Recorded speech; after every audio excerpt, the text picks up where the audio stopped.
वृंदावन बिहारी लाल की।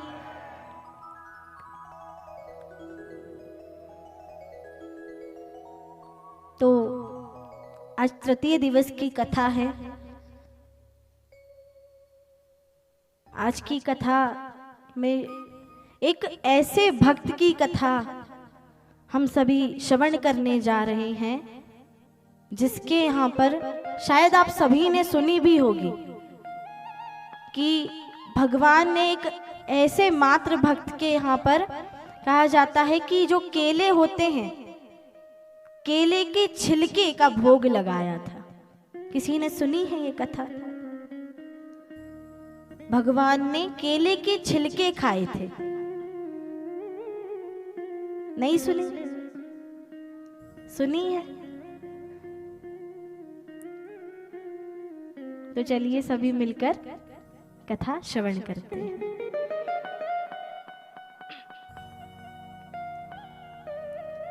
यदा तु राजा स्वसुतान् साधुन् पुष्णन् धर्मेण विनष्ट दृष्टि भ्रातुर्यविष्ठस्य सुतान् विबन्धुन् प्रवेशलाक्षा भवने ददाह। एक बार की बात है कि जब पांडवों के साथ अन्याय हो रहा था, लाक्षागृह में पांडवों के साथ अन्याय हो रहा था, तो उस समय विदुर जी थे।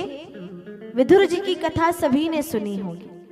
विदुर जी थे जो धृतराष्ट्र से कह रहे थे कि पांडवों के साथ जो अन्याय किया जा रहा है उसे आप रोक दें।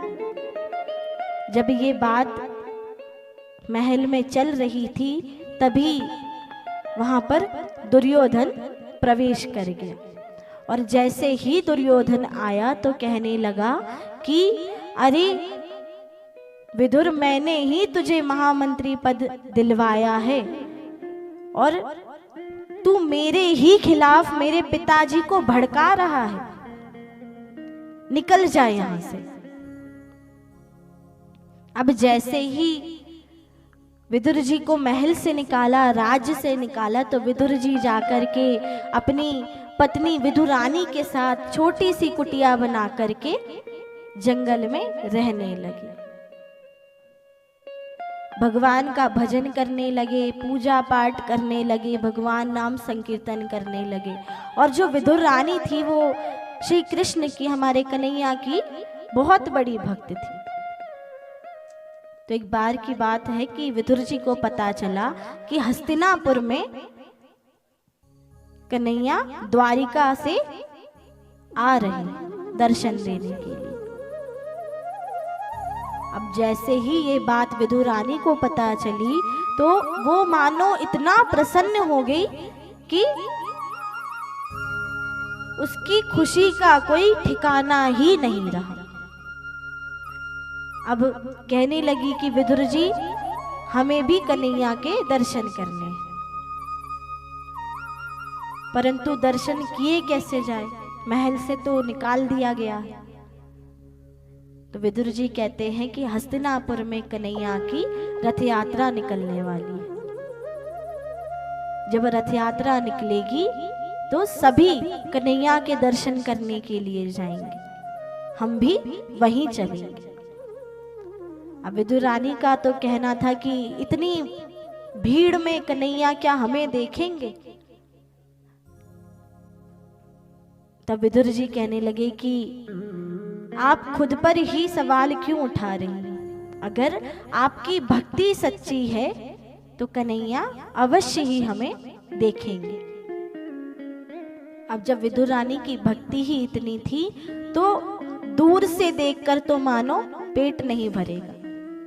विदुर रानी चाहती थी कि कन्हैया छोटी सी उनकी कुटिया में आकर के भोग का प्रसाद लगाएं, बैठे, नजदीक से कन्हैया को निहार सके। विदुर रानी विदुर जी से कहने लगी कि कन्हैया को आप जाकर के निमंत्रण दे दीजिएगा कि हमारी छोटी सी कुटिया में आप पधारें।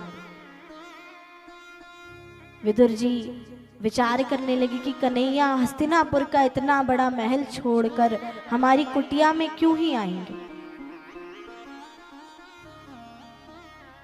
अब विदुर रानी को पता था कि विदुर जी तो नहीं बताने वाले, परंतु मैं बता दूंगी।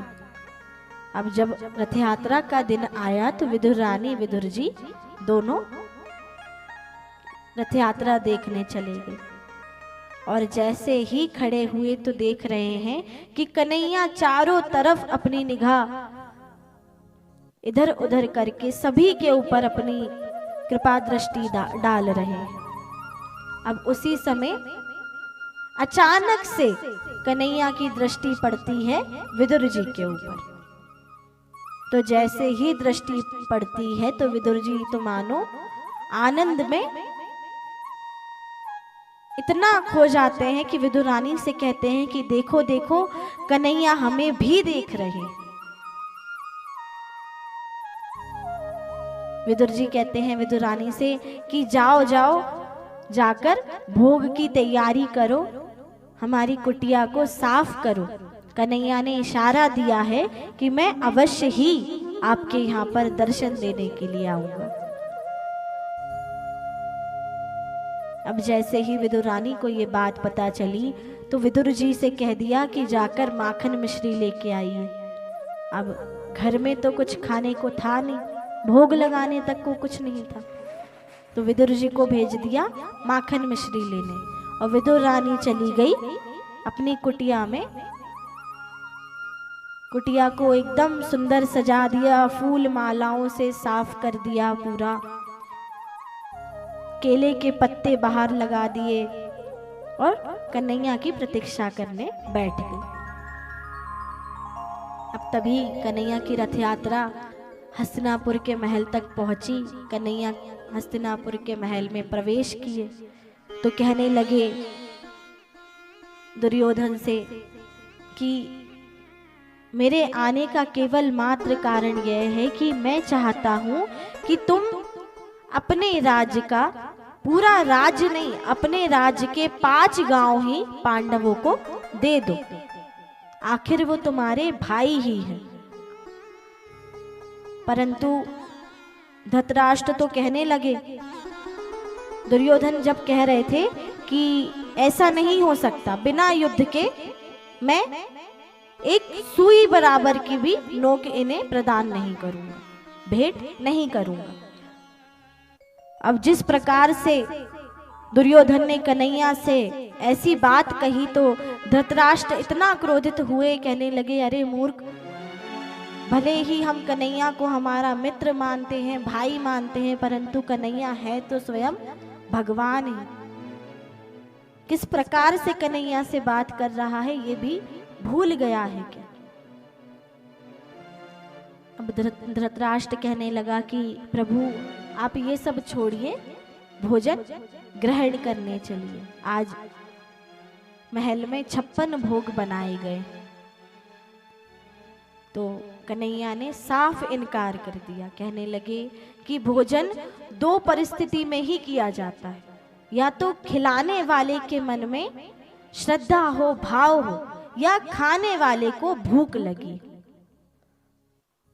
और ना मुझे यहाँ पर कुछ खाना है और ना आपके अंदर खिलाने की भावना है।